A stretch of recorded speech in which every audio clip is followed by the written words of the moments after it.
از مرگ مشو غافل، این چرخ زمان آخر بیرون کند از جسمت این روح و روان آخر. از مرگ مشو غافل، این چرخ زمان آخر بیرون کند از جسمت این روح و روان آخر.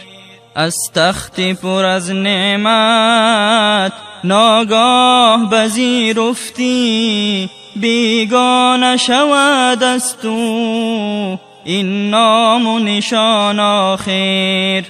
دوری بکنند آن دم اولاد و عزیزانت، دوری بکنند آن دم اولاد و عزیزانت، بیزار شوند از تو یاران جهان آخر.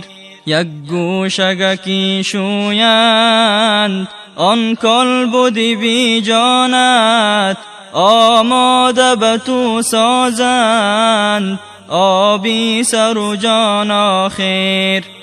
کرباس به تو آرند از بحر کفن کردن، تا بر تو بپوشانند آن را به گمان آخر. تابوتی تو را گیرند از خانه به دوشی خود، تا قبر برند آنها چون باد دوان آخر.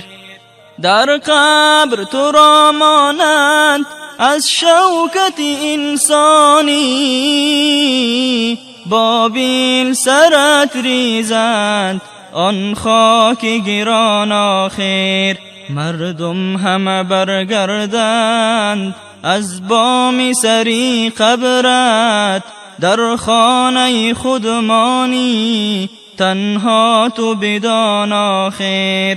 آن لحظه نکیر آید گوید که بگو بر من ربک ما دینک ای بنده آن آخر. از مرگ مشو غافل، این چرخ زمان آخر بیرون کند از جسم